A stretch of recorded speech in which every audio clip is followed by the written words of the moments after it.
दुबारी साथ संगत, संतों ने आकर हमेशा ही हम सब के लिए वो रास्ता दिखाया है जिससे हमें वो परम सुख मिले। हम सब इस अंधेरे में भटक रहे हैं। हमें आंखें बंद करते तो अंधेरा है,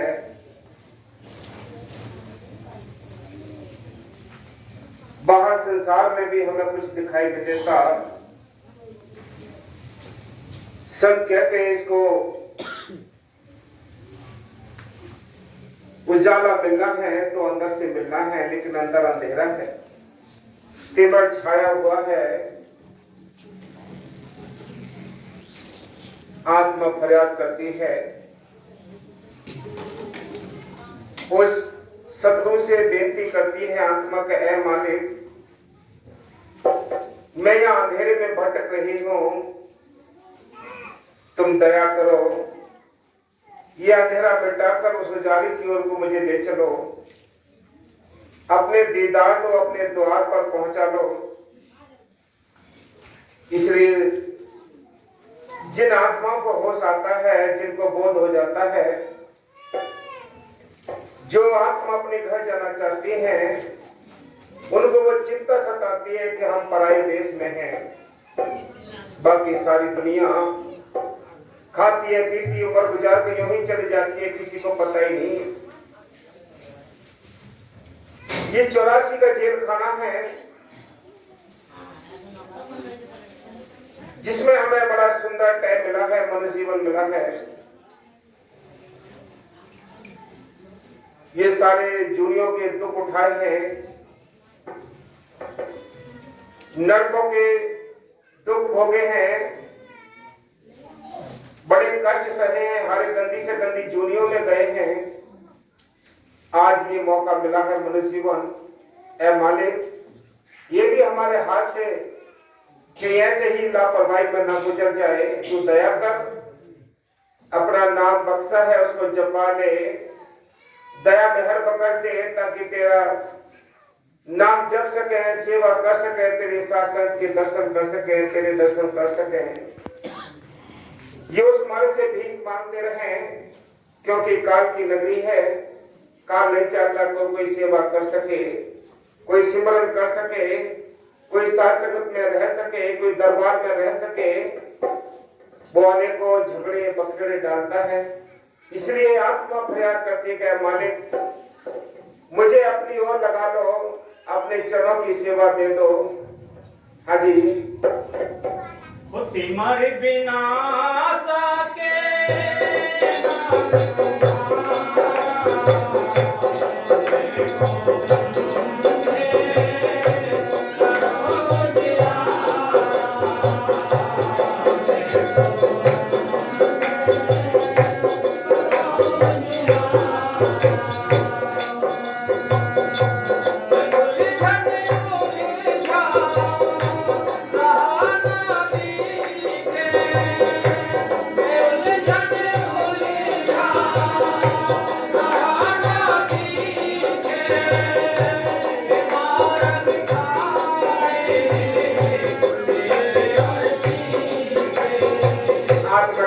क्या कहती है मालिक, ये रास्ता बड़ा कठिन है, बड़ी कठिनाइयों से भरा हुआ है।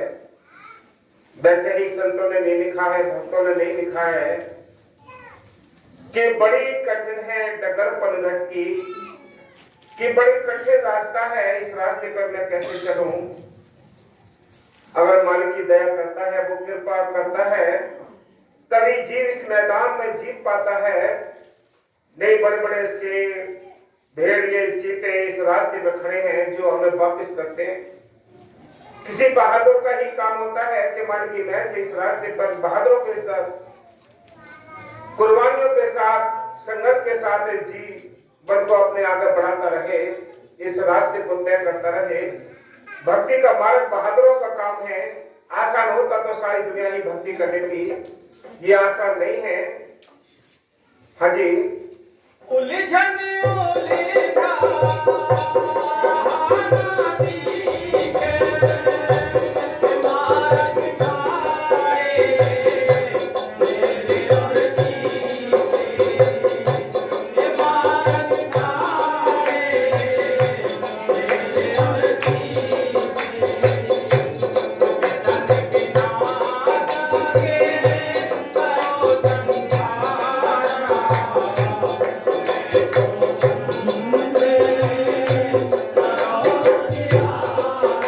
क्यों कहते हैं आत्मा ए मालिक में ऐसी हाँ उलझे पड़े हों जैसे नौमन सूत्र जा पड़ा हो, जैसे मकड़ी अपना जाल बनाती है और उसी जाल में आती फंस कर उलझ कर मर जाती है। यही मेरा हाल है, क्योंकि मैंने बाहर के कर्म कांड जाप तप पूजा पाठ सब बाहर किए, ये कर्मों का जो जंजाल है अंधविश्वास में मैं फंसी पड़ी हुई है। मालिक में कैसे मैं अंदर जाऊं, कैसे तेरे दीदार करूं, अंदर कर जाने का रास्ता बड़ा कठिन है। ए मालिक तुम दया करो, तुम कृपा करो, इस जंजाल से इस जाल से मुझे निकाल कर अपनी ओर ले चलो। हाँ जी। हम मैले जन्म अपराधी, हम मैले जन्म अपराधी, तेरे कारणों होते हैं भारी, तेरे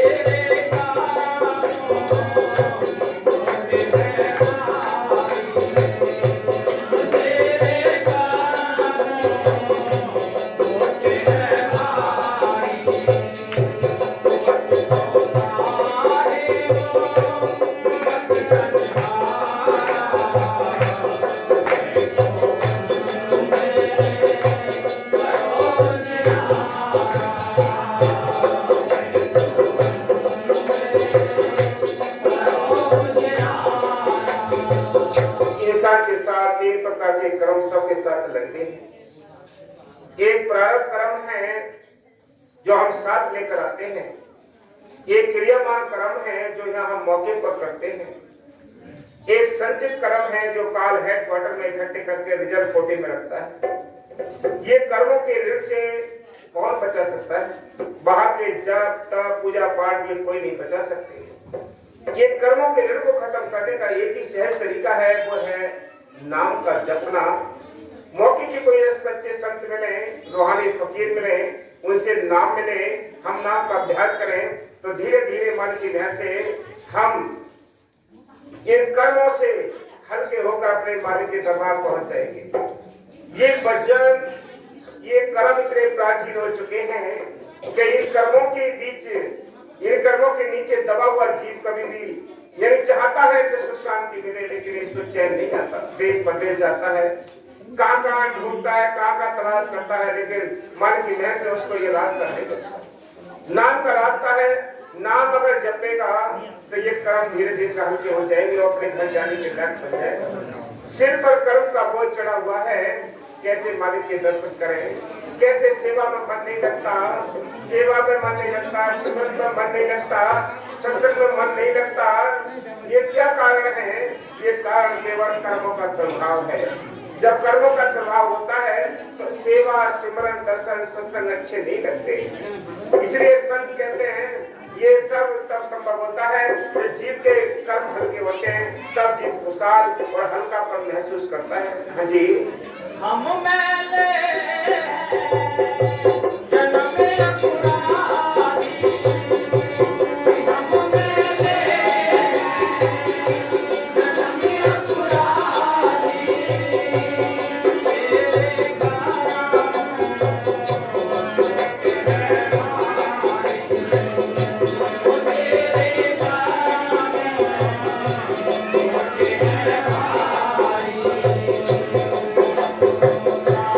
भारी।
बाबा मैनेजर साहब जी बार बार समझा चुके।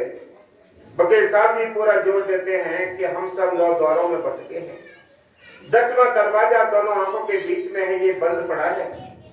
ये केवल खुलता है तो अभ्यास करने से खुलता है।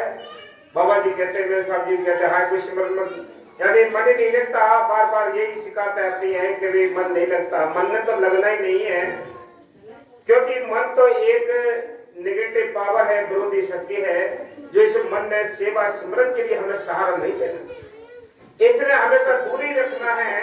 न ये मन सेवा करने के लिए कहता है, न सिमरन के लिए कहता है। ये दुश्मन है। ये जब नींद बनेगा, जब ये हमारे लिए परमार्थ की ओर को धक्का देगा, सहारा देगा, अन्यथा ये परमार्थ से हमें दूर रखता है। इसलिए संत कहते हैं ये कर्मों का जाल है जो सिर के ऊपर चढ़ा है, ये जाल कटता है अभ्यास करने से। संत कहते हैं ये सुनहरा मौका मिला है। 84 लाख दुनिया है, जिसमें 30 लाख प्रकार के दरख्त हैं, 27 लाख प्रकार के कीड़े मकोड़े हैं, 14 लाख प्रकार के पक्षी हैं, 9 लाख प्रकार के पड़े जीव हैं, 4 लाख में भूत प्रेत देवी देवता मनुष्य जीवन। ये सारी जूनियों में एक अपन जीवन मिला है, तो एक मनुष्य मिला है। इस मनुष्य के अंदर बैठकर भी हमने आवारागर्दी की, लापरवाही की, तो आगे ऐसा कौन सा टाइम मिलेगा, ऐसा कौन सा जन्म मिलेगा जिसमें बैठकर तुम परमात्मा कार्य कर सकोगे, सेवा सिमरन कर सकोगे, मालिक के दर्शन कर सकोगे। मालिक के दर्शन करने के लिए उस सतगुरु से मिलने के लिए चांस मिला है, तो एक मनुष्य जीवन मिला है। इसमें भी हमने लापरवाही की तो गधा घोड़े कीड़े मकोड़े पेड़ पौधे पशु पक्षी बनकर ना अभ्यास कर सकते हैं, ना हम अपने घर जा सकते हैं। ये चांस मिला है, तो एक मनुष्य जीवन मिला है।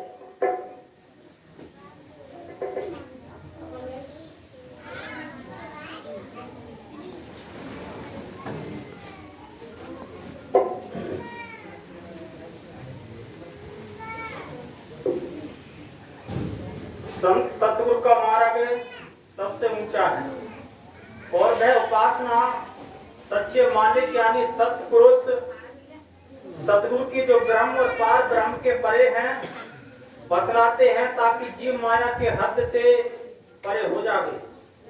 सच्चे साध की गति 10वें द्वार यानी शून्य पद तक है और वही योगेश्वर ज्ञानी है। और जो कोई किस मुकाम से नीचे रहे उनका दर्जा पूरे साध से कम है। इस वास्ते हर एक शख्स को जो कोई अपना सच्चा उद्धार चाहे मुनासिब है कि संतों का इष्ट यानी सतपुरुष सतगुरु का इष्ट धारण करे। ये नाम सतगुरु कुल मालिक ने आप प्रकट किया है।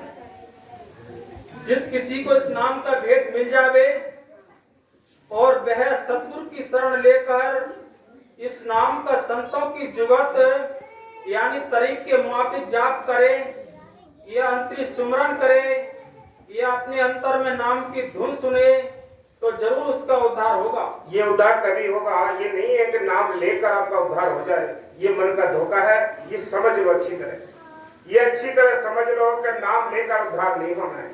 नाम लेकर उद्धार तब होना है जब हमारा सेवा सिमरन दर्शन सत्संग में मन लगेगा। ये काम नहीं किया तो याद रखो कि ये मन धोखा दे रहा है। आपको सेवा भी करनी पड़ेगी, सिमरन भी करना पड़ेगा, साथ संगत में भी रहना पड़ेगा, संतों के दर्शन भी करने पड़ेंगे। ये याद रखो, ये फैसला कर दो। जिस प्रकार ये शरीर के लिए रोटी चाहिए, चाहे नाश्ता चाहिए, आराम भी चाहिए, ऐसे ही आत्मा के लिए भी चाहे नाश्ता भी है और खाना भी है। इसका सेवा सिमरन दर्शन सत्संग मजलिस, ये आत्मा के लिए बल के लिए इसकी रोटी है। अगर ये रोटी आत्मा को नहीं मिलेगी तो आत्मा कमजोर हो जाएगी, हमेशा ही दुश्मनों के हाथ चढ़ी रहेगी। काम क्रोध लोभ मोह अहंकार ये हावी रहेंगे इस आत्मा के ऊपर। इसलिए संत कहते हैं कि मार्ग की न्याय से ये विचार करो कि ये अंदर दुश्मन बैठे हैं और दोस्त भी हमारे अंदर हैं। दुश्मनों ने हमने इनके ही रास्ते पर चल चल कर सारा टाइम गुजार दिया। काम किसके किए? काम क्रोध लोभ मोह अहंकार इन दुश्मनों ने आपसे अपने काम कराए हैं। हमने अपना काम नहीं किया। हमारे अपने दोस्त थे, उनका काम था क्षमा करना, शीलता, दीनता, गरीबी, ये प्रेम, ये हमारे अपने दोस्तों के काम थे। लेकिन दुश्मनों ने अपने काम किए, औरतें इसके काम की, बाल बच्चे मोह के, जमजा लोग की, दुश्मन इसके क्रोध के, मान बड़ाई अहंकार की, अपना काम कुछ भी नहीं किया। अपना काम करने का टाइम आता है तो ये दुश्मन आकर के खड़े हो जाते हैं। कैसे हम अपना काम करें? आप ये सोचे कि हम नहीं करते हैं काम या नहीं करते सेवा, आपकी बस की बात नहीं है। जो गहरी ताकतें हैं, नेगेटिव पावर है, विरोधी शक्तियां हैं, वो आपको रोके खड़ी हैं। ये फैसला है, समझ लो। ये कौन से संत कहते हैं? बड़ी बड़ी ताकतों के रूप रख कर भी उस काल ने सारे जीवों को रोका है।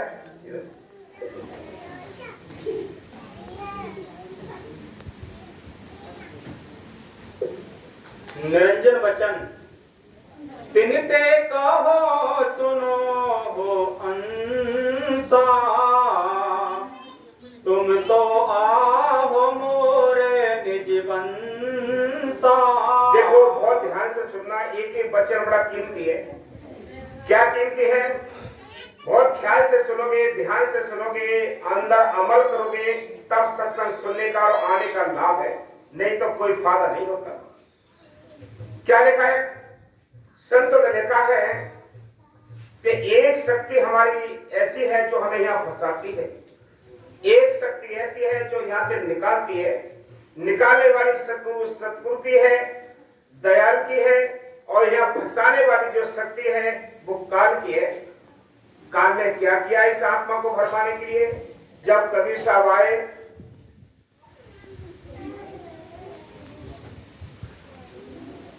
उन्होंने नाम को प्रकट करके रूहों को निकालने का जब कार्य किया तो काल चिढ़ने लगा, और काल ने क्या किया कि सच्ची कबीर की तरह 4 शक्लें बनाई और 4 शक्लों को बनाकर उनको पढ़ाया, समझाया, बिल्कुल वही रूप बना दिए और कहा कि चारों दिशाओं में तुम बैठ जाओ, कबीर पंथ ज्ञान चलाओ, कोई सच्चे कबीर के पास ना पहुंच जाए, इसलिए मैंने तुम्हें यहाँ पैदा किया है, मैंने तुम्हें समझाया है, और जाकर रूहों को रोकने के लिए अपना कार्य करो। क्या कहते हैं? हाँ जी, तुमसे कहो माने सो लीजे, आज्ञा मोरे सो पालन कीजे। कि मैं आज्ञा देता हूँ, मैं जो कहता हूँ वो समझो, और जैसे मैं कहूँ वैसे तुम्हें करना है। देखो कितनी बड़ी शक्ति है। आप ये सोचे घरों में कलेश हैं, घरों में घर में रावण है, तुम्हें रोकने के लिए हैं, घर में जो ख्याल उल्टे पड़े हैं। आप ये ना सोचो कि आपके कोई काम है। वो नेगेटिव पावर हर समय गहरी नजर रखती है। जैसे सरकार की खुफिया एजेंसियां होती हैं, वो गहरी तरीके से नजर रखती हैं, ऐसे ही काल की भी जो खुफिया एजेंसी है वो हर समय हमें रोकने के लिए तैयार रहती है। न सेवा, न सिमरन, न रात को जागना, न संतों के दर्शन करना, ऐसे रूखे तीखे हो जाते हैं कि पता ही नहीं पड़ता है। फिर आम सत्संग की तरह जीवन कट जाता है। वो बह कहाँ गई, वो तालाब कहाँ गई जिस दिन तुमने नाम लिया था, जिस दिन पहले दर्शन किए, पहले दिन दर्शन किए, पहले दिन सेवा की, कहाँ गई वो तालाब, कहाँ गई वो लगन? उसको ढूंढो, क्योंकि वो काल ने अपनी गहरी शक्तियों के द्वारा सारे बदलाव खत्म कर दी। कौन कौन सी इसकी गहरी शक्तियां हैं? नफरतें करना, ईर्ष्या करना, निंदा चुगली में फंसना, घरों की टेंशनों में फंसना, ये उसकी शक्तियां हैं ताकि कोई जीव सिमरन ना कर सके। हाँ जी, बैरी हमारे रहे एक भाई। देखो कितने कितने सुंदर लिखा है कि एक बैरी हमारा आगे आए हैं, क्योंकि ये देश बड़ा सुंदर, समझो कि ये देश जो है काल का है, और काल के घर में जैसे हमारे यह घर में कोई आकर कोई हमें पढ़ाना शुरू कर दे तो बुरा तो आप सबको लगेगा ही। ऐसे ही काल के घर में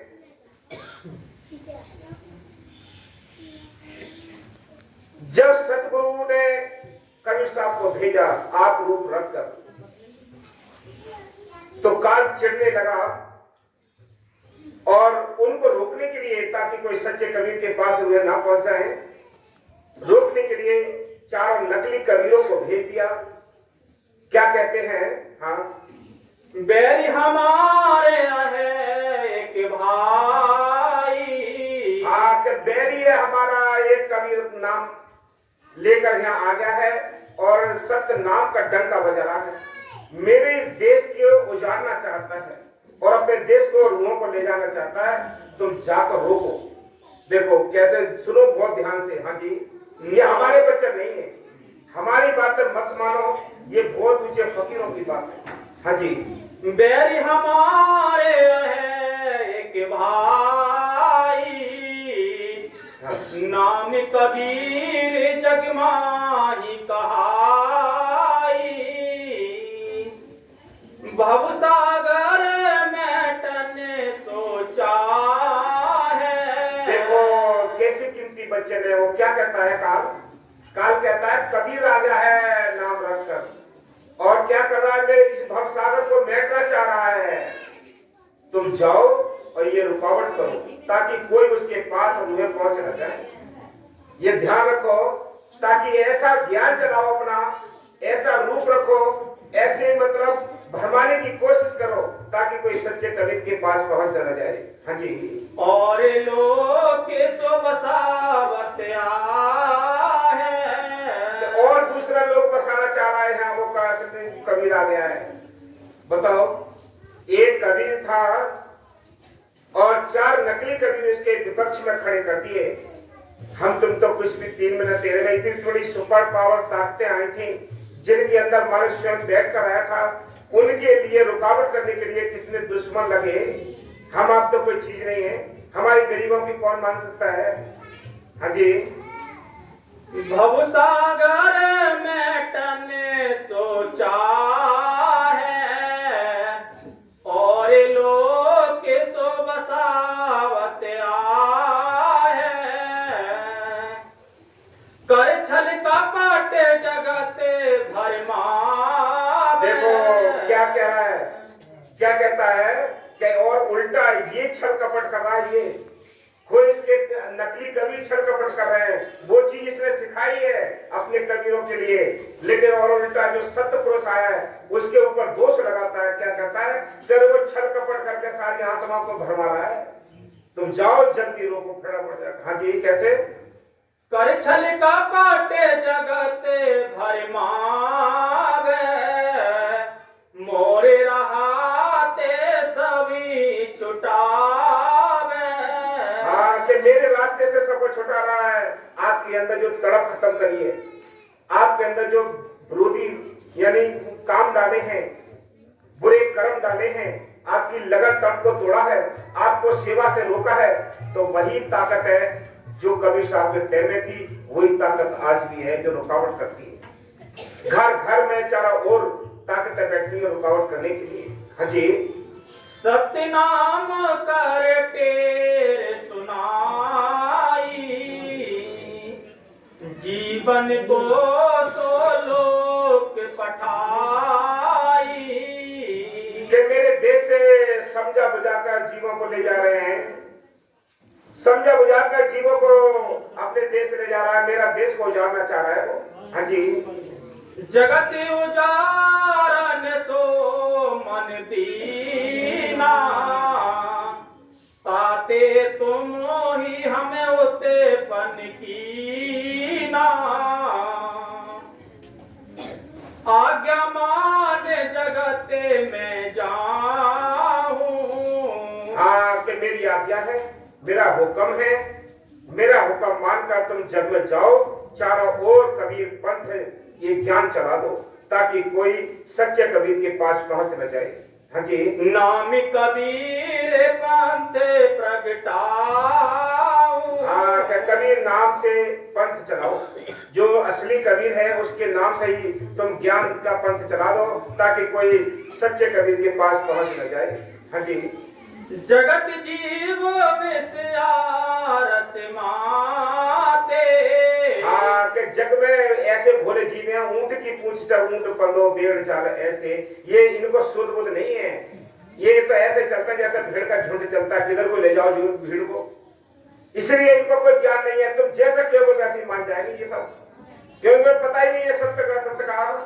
हाँ जी, मैं जो कहूँ करूँ सोई भाते।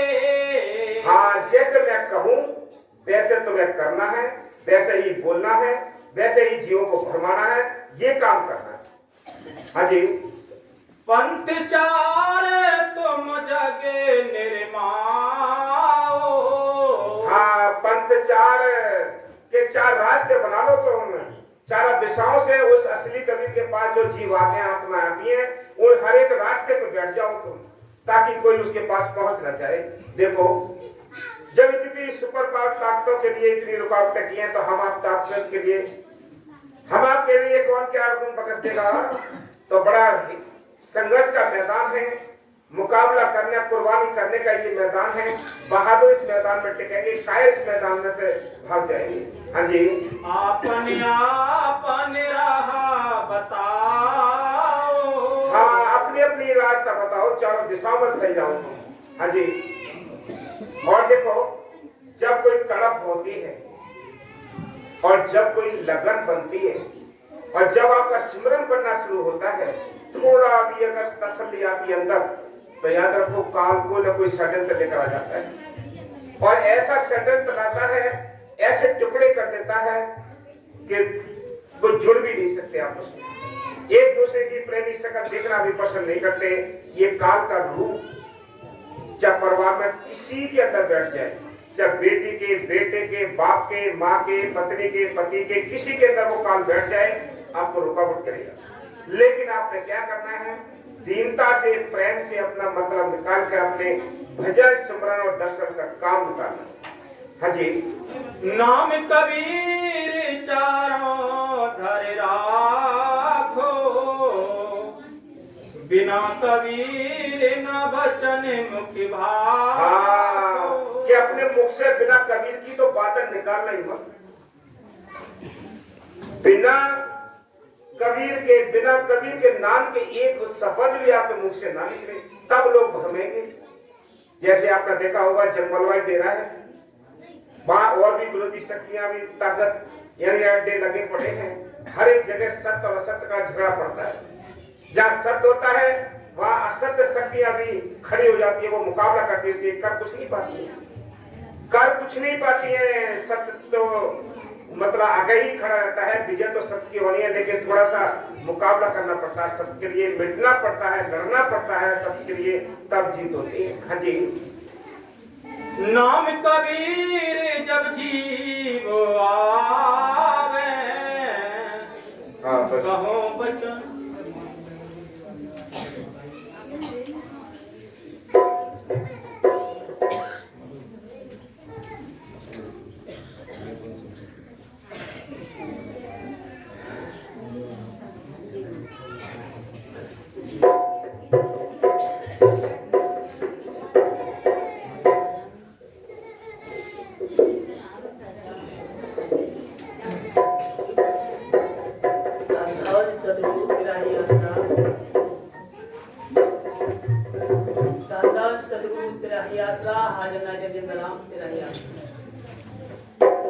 मैं तो सोने संतों का दास जीवने मन मार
ऐसे ही शक्तियां दो हैं, काल और दया। हम सब जुड़े हैं, बड़े भाग्य की बात है, किस्मत की बात है, आपको पता नहीं। जिन्होंने संत मत को अंदर जान लिया और जो समझ गए, वो हाय हाय लाचारी करते हैं, क्योंकि आप सबको पता नहीं।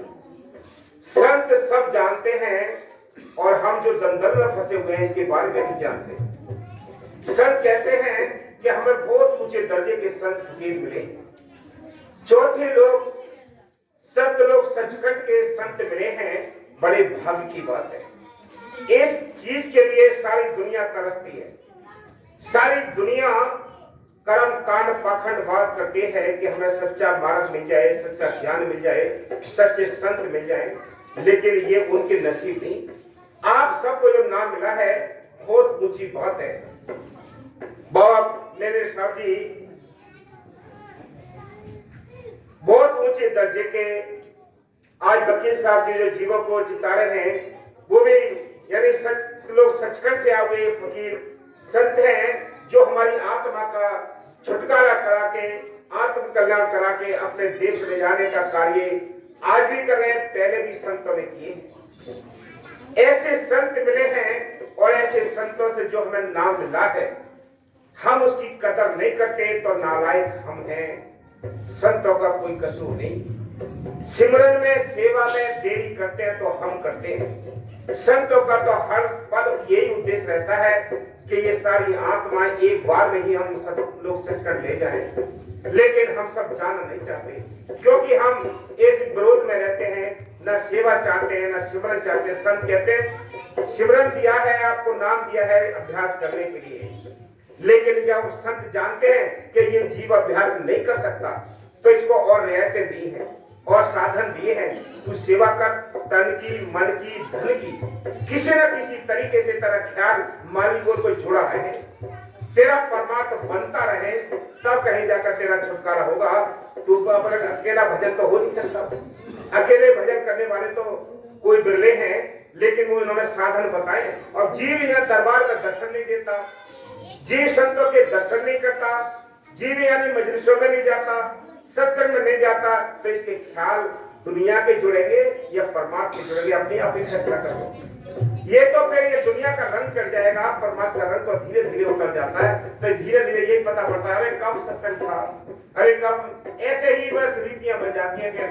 इसलिए संत कहते हैं हम तो उन संतों के दास जिन्होंने मन मार लिया, मन मारा तन बस कियो, सभी धर्म भय दूर, बाहर से कुछ दिखत नहीं, बाकी अंदर बरसे नूर। अंदर संतों के नूर बरसता है। एक संत तबेसा फकीर हुए, उन्होंने लिखा है तुम क्या जानो हम कितने बादशाह हैं, हम कुल खंडों की खान हैं, तुम्हें क्या पता है। इसलिए संत कहते हैं संतों के पास आप जाते हो तो ये समझो खुदा के पास जाते हो। जैसे वकील साहब की सोबत करना, उनसे नाम लेना, संतों यानी इसके नजदीक रहना, ये समझो उस मालिक के नजदीक रहना। हाँ जी।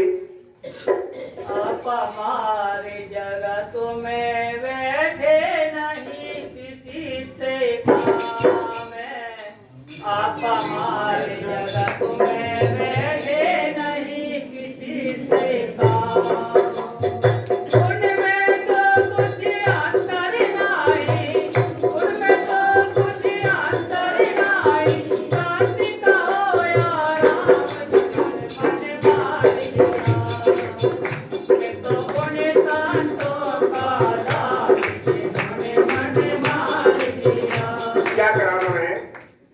क्या करा है?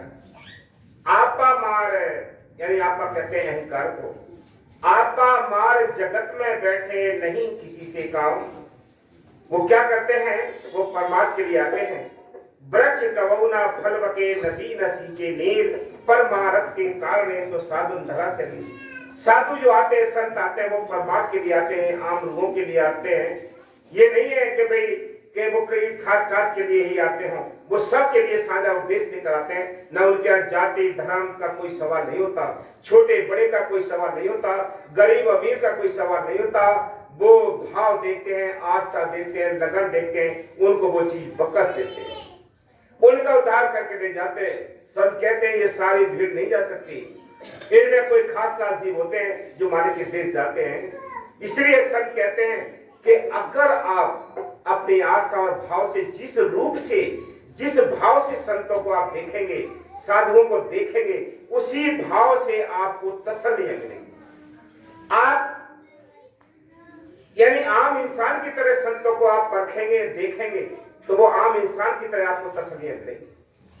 जिस भाव से आप देखेंगे, तभी तो लिखा है संतों ने, उनको चाहे संत कहो चाहे राम कहो, एक ही बात है। लेकिन आपका देखने का नजरिया होना चाहिए।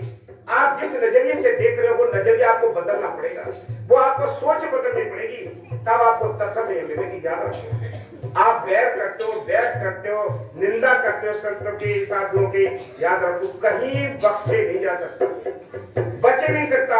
कोई भी ताकत ऐसी नहीं जो उसको बचा ले।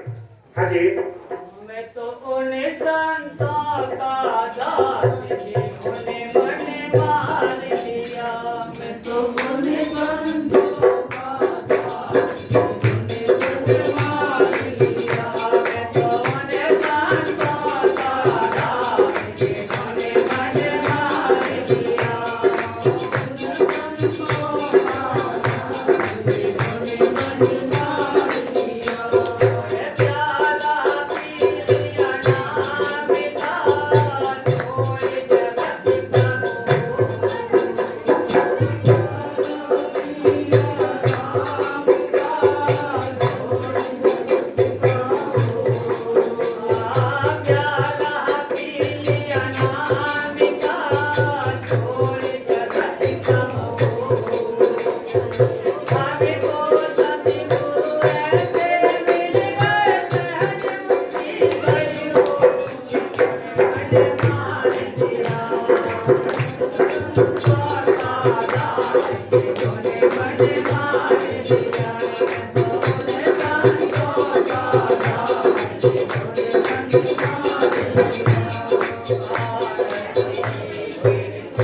क्या कहते हैं, क्या बोली बड़े बोलो। प्याला पी लिया नाम का, छोड़ जगत का प्याला पी लिया नाम का, छोड़ जगत का। अरे हमको सतगुरु ऐसे मिल गए, हमको सतगुरु ऐसे मिल गए, सहज मुक्ति गए होए मन मार दिया। मैं तो उन्हें संतों का दास जिन्होंने मन मार दिया, संतों का दास जिन्होंने मन मार। क्या कहते हैं कि हमें ऐसे सतगुरु मिल गए, कि हमने ऐसा सतगुरु पाया है, कि हमें ऐसे सतगुरु मिल गए जो सहज मुक्ति नहीं हुए, कि सहज में मुक्ति हो गई। ऐसे संत सतगुरु हमें मिल गए, तो ऐसे संत सतगुरु मिल गए और हम कदर ना करें नाम की और संतों की, तो ये खोट हमारी अपनी है।